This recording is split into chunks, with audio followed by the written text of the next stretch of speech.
Halo? Halo? Udah on ya? Oke, what's up siluman kukang, kembali lagi di channel Cinemazi dan masih bersama gue yang bernama Mr. Presidenzi. Dan kali ini ya seperti biasa ya, gue bakal ngeracau sebuah film atau nge-recap kacau sebuah film yang mengisahkan seorang cewek barbar yang menuntut sebuah dendam. Film ini dibintangi Uma Thurman dan disutradarai oleh Quentin Tarantino. Dan film ini bisa dibilang tua juga sih, karena film ini tuh rilis pada tahun 2003. Kalian di tahun itu masih apa nih? Kalau gue tahun 2003 sih biasalah, masih suka main pasir sama nyemilin garam yang dikira gula. Oke, balik lagi. By the way, ini salah satu film kesukaan gue ya, karena film ini menampilkan adegan pembalasan dendam yang dikemas dengan cara yang epic. So, langsung aja deh, kita nggak usah lama-lama ya. Yuk, kita mulai recap kacaunya. SFX transisi. Wush. Di awal film kita akan disuguhkan sebuah kutipan yang menurut gua ini bener-bener anjay ya nih. Balas dendam adalah hidangan yang enak disajikan ketika dingin. Anjay nggak tuh? Nah, setelah itu kita akan diperlihatkan nih seorang wanita yang penuh luka dilap menggunakan tisu dan mengatakan, "Ini bayimu, Bill." Lalu tiba-tiba wanita itu langsung ditembak begitu aja. Dan usut punya usut guys, wanita itu adalah mantan anggota dari pembunuh bayaran The Viper Deadly Squad.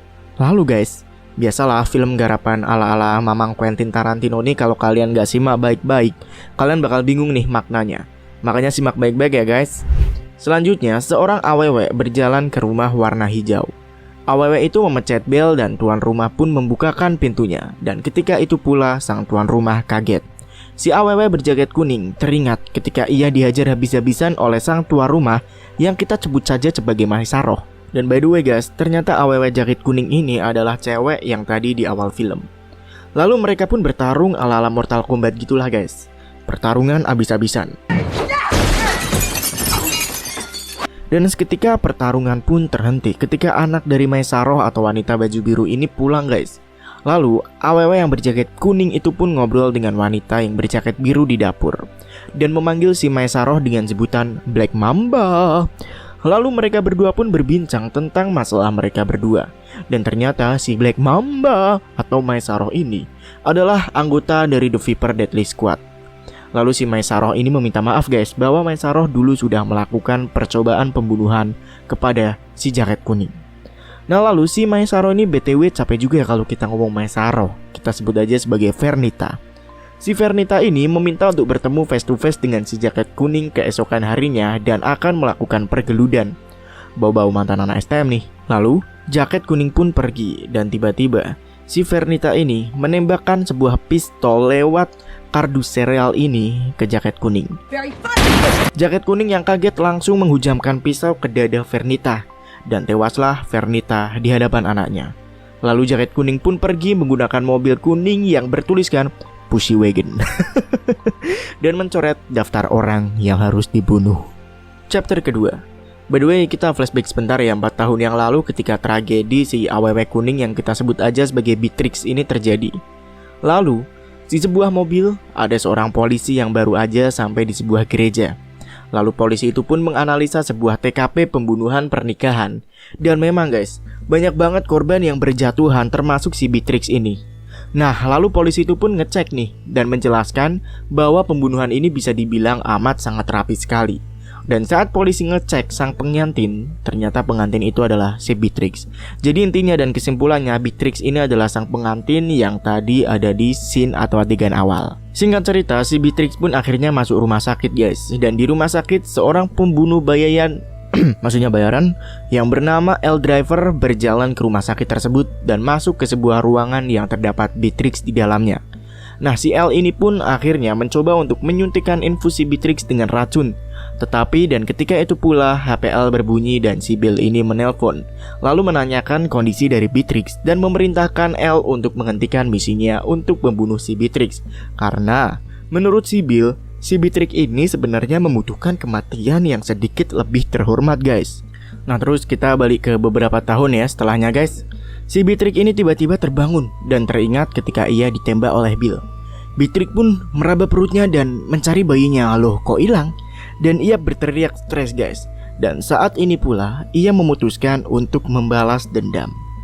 Tiba-tiba guys, si Beatrix ini tidur lagi. Lalu ada dua orang yang masuk dan salah satu perawat menawarkan kepada temannya ini untuk menggenjot si Beatrix. Nah, lalu perawat itu pun meninggalkannya. Dan si pria itu pun bersiap untuk menggenjot si Beatrix. Dan saat itu ia akan menciumnya, tiba-tiba si Beatrix terbangun dan menggigit pria tersebut tepat di bibir. Singkat cerita, si Beatrix pun langsung membunuhnya dan bersiap kabur. Tetapi sayang guys, kakinya masih lumpuh sehingga Beatrix tidak bisa berjalan. Lalu, Beatrix pun mengambil pisau dan bersiap-siap ketika ada seseorang yang datang. Nah, perawat yang tadi pun datang. Dan tiba-tiba di sini Beatrix langsung menujlep perawat itu hingga terkapar. Dan Beatrix pun akhirnya menginterogasi dan bertanya di mana lokasi Bill. Nah lalu guys, saat si Beatrix ini tiba-tiba teringat sesuatu, yaitu saat ia koma ternyata orang yang bernama Buck ini sering banget menggodanya. Lalu Beatrix pun membunuhnya dan mencuri mobilnya. Akhirnya Beatrix pun kabur menggunakan kursi roda menuju mobil Buck yang bernama Pussy Wagon. Dan sesampainya di mobil, ia berusaha untuk naik karena kondisinya kakinya lumpuh. Dan di sini si Beatrix berusaha untuk mengumpulkan tenaga dan mengingat-ingat wajah-wajah orang yang menyakitinya.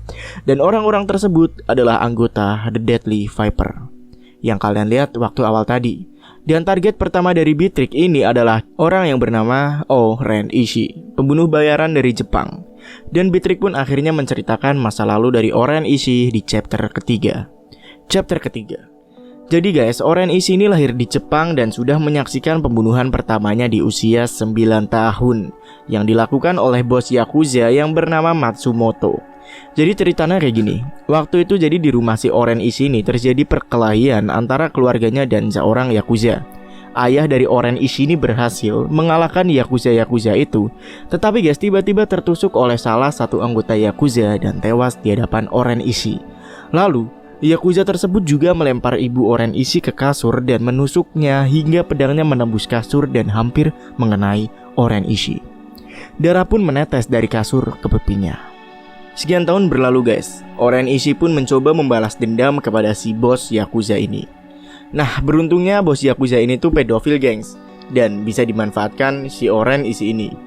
Nah, ketika pergenjotan antara Ren Ishii dan bos Yakuza ini terjadi, Ren Ishii langsung menusuknya hingga modar. Lalu tiba-tiba anggota Yakuza pun datang ke kamar dan mulai menembaki. Tetapi di sini guys, Ren Ishii malah ngumpet di bawah kasur dan balik menembaki anggota mafia itu. Dan Mbak Ishii ini di umur 20 tahun udah jadi pembunuh paling top seakhirat. Contoh aja guys, saat ia mengeksekusi pejabat Meksiko dari kejauhan. Dan di umur 25 ini si Ishii menjadi bagian dari pembunuhan si Beatrix. Balik ke Beatrix guys, Beatrix ini akhirnya bisa menggerakkan kakinya setelah 13 jam mencoba hal tersebut. Nah sekarang ia bisa berjalan kembali dan menyetir Pussy Wagon ke bandara dan OTW ke Okinawa. Chapter 4. Si Beatrix ini sampai di Okinawa dan mampir di sebuah angkringan guys, dan bertemu dengan mas-mas angkringan tersebut dan mencoba untuk berbahasa Jepang. Lalu tiba-tiba pelayan dari bartender pun muncul dan si botak ini malah berdebat dengan mas-mas angkringan ini dan pergi mengambil sake hangat. Nah terus, mas-mas angkringan ini bincang-bincang dengan si Beatrix dan diketahui bahwa Beatrix datang ke Okinawa mencari Hattori Hanzo. Dan seketika itu pula, mas-mas angkringan itu terdiam dan bertanya apa maumu dari Hattori Hanzo. Lalu Beatrix menjelaskan bahwa ia perlu baja Jepang karena ada yang perlu untuk dibunuh. Nah ternyata geng, si mas-mas angkringan tadi adalah si Hattori Hanzo sendiri. Dan bapak-bapak itu pun akhirnya membawanya ke showroom pedangnya. Lalu Beatrix pun di sini milih-milih dan memilih sebuah pedang serta ngetes pedang tersebut. Dan dijelaskan pula bahwa si Hattori Hanzo ini sudah pensiun membuat pedang. Dan Hattori Hanzo meminta pedangnya kembali. Tetapi di sini Beatrix mencoba melobi dan meminta pedang dari Hanzo, serta berkata bahwa musuh dari Beatrix ini adalah mantan murid Hanzo sendiri yang bernama Bill.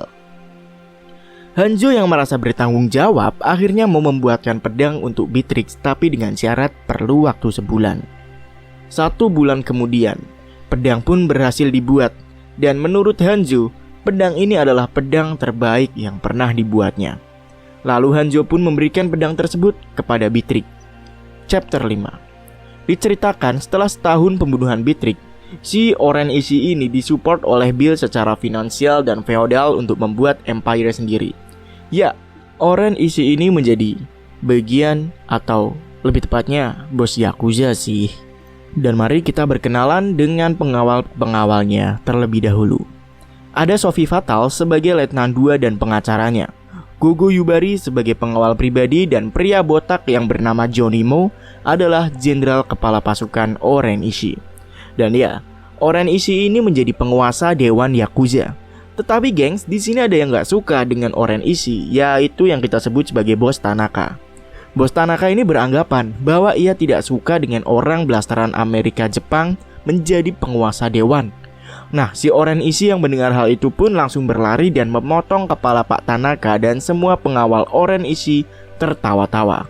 Lantas, orang-orang yang ada di situ pun langsung terdiam, dan Oren Ishii meyakinkan mereka bahwa ia cocok menjadi penguasa dewan dan mengancam bahwa jika mereka rasis sekali lagi, maka semua kepalanya akan dipenggal. Balik ke Beatrix guys. Beatrix ini tiba-tiba naik pesawat menuju Tokyo untuk menemui Oren Ishii. Oren Ishii pun dalam perjalanan dengan pengawalnya. Sedangkan Beatrix akhirnya sampai di Tokyo dan mengendarai motor berwarna kuning-kuning tai, dan dia sempat bersebelahan dengan Sophie Fatal hingga akhirnya pergi meninggalkannya. Di markas, Oren Ishii bersama kawanannya masuk ke sebuah restoran. Tetapi guys, di restoran tersebut sudah ada Beatrix yang menunggunya. Nah lalu, si Oren Ishii yang mengetahui kehadirannya pun tiba-tiba melemparkan kunai ke arah Beatrix dan menyuruh Gogo untuk menggebuknya. Tetapi Beatrix ini pintar guys. Ia bersembunyi di atas langit-langit agar tidak kelihatan.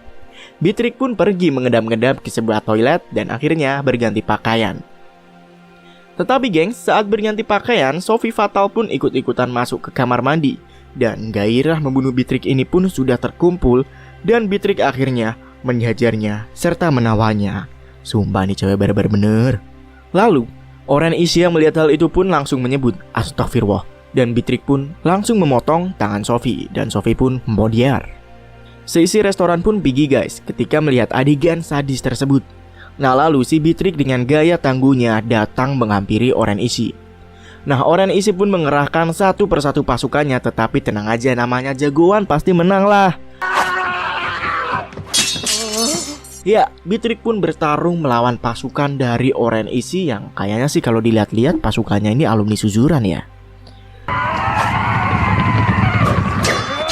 Setelah melawan pasukan tersebut, si Beatrix dengan kampretnya minta nambah musuh guys. Dan akhirnya si Gugu ini pun muncul.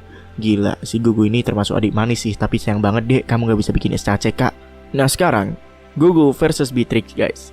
Bergelutan sengit dua AWW. Yang satu mama, yang satu AWW SMA. Tapi AWW SMA ini sangar juga ya, karena bisa dibilang dan bisa membuat Beatrix terjatuh serta sedikit kewalahan. Nah, Beatrix dengan gaya-gaya terbang Indosiar melompat ke sana ke sini seperti kera sakti yang menghindari si Gugu. Dan saat si Gugu melemparkan biji bolanya, si Beatrix bisa menangkis layaknya bola pingpong. Biji baja itu pun memantul dan mengenai kepala si Gugu sendiri. Gugu pun terjatuh guys, tapi dia nggak apa-apa. Nah terus biji bajanya ini bisa mengeluarkan seperti gear gun. Dan singkat cerita, Beatrix akhirnya tercekik oleh Gogo. Lalu Beatrix pun dengan pintar mengambil sebuah kayu yang berpaku dan mengancapkan kayu itu di atas kepala Gogo. Innalillahi. Nah terus si Oren Ishii pun melihat hal tersebut, mengambil wakizashinya, dan tiba-tiba di belakang Beatrix sudah ada sekumpulan geng anak-anak STM yang akan mengeroyoknya. Dan pergelutan pun lagi-lagi terjadi guys, antara Beatrix versus kelompok si Oren Ishii. Beatrix bisa membunuh mereka semua hingga tersisa gangster kecil. Dan Beatrix pun menepok bokongnya serta mengusirnya. Mampus lo dimarahin mak kan? By the way, kalian ingat dengan si botak? Kali ini pertarungan antara si botak dan si Beatrix. Tetapi tenang aja, si Beatrix ini dapat dikalahkan dan si botak jatuh ke kolam darah. Lalu si Beatrix melakukan pidato dengan bertujuan untuk mengusir para gangster tersebut. Si Beatrix lalu menyusul si Oren Ishii ke sebuah tempat bersalju buatan. Dan si Oren Ishii ini bertanya ke si Beatrix dapat pedang dari mana. Nah si Beatrix pun menjawab dari Mang Hattori Hanzo. Lalu mereka berdua pun mengambil kuda-kuda untuk bergelut. Awalnya si Beatrix ini terkena bacokan maut dari pedang Oren Ishii. Tetapi si Beatrix berhasil membalikan serangannya hingga skor sekarang 1-1 guys. Nah terus di sini Si Oren Ishii ini minta maaf ke Beatrix. Lalu Beatrix menerima permintaan maafnya. Tetapi gengs, namanya dendam. Hingga akhirnya mereka pun kembali bertarung. Bentar, ngapa? Hingga akhirnya mereka pun kembali bertarung. Dan akhirnya bacokan maut Beatrix ini mengenai Oren Ishii dan kulit kepala Oren Ishii pun terlepas. Dan Oren Ishii pun modiar. Dan akhirnya si Beatrix ini mencoret nama Oren Ishii dari daftar buruannya. Setelah itu guys, si Beatrix ini melempar Sophie ke rumah sakit. Tetapi sebelumnya Beatrix ini menginterogasi si Sophie dan memberinya sebuah pesan untuk disampaikan ke Bill. Dan di rumah sakit di belakang Sophie, si Bill pun datang dan memodiarkannya. Di pesawat, si Beatrix pun menuliskan daftar 5 buruannya lagi, yaitu Oren Ishii, Vernita Green, Booth, L. Driver, dan terakhir Bill, yang akan kita teruskan di Kill Bill volume 2. Nah lalu, di scene terakhir, Bill ini mengungkapkan fakta bahwa anak dari Beatrix ini masih hidup. Loh, gimana? Gimana guys, menurut kalian cerita dari Kill Bill volume 1 ini? By the way, Kill Bill ini dibagi 2 series ya. Yang volume 1 yang sekarang dan volume 2 mungkin akan kita upload besok atau kebesokannya lagi, atau lusa, atau sebulan ke depan, atau seminggu ke depan, atau setahun ke depan. Kalian tunggu saja pokoknya di channel Cinemazi. Dan terima kasih ya sudah menyimak Presidensi yang memberikan recap kacau tentang Kill Bill volume 1 ini. Kalian jangan lupa untuk melakukan ritual rutin. Oke guys? Dan baiklah, gua pamit. Sampai jumpa. Minji, mic drop, and out. Ciao.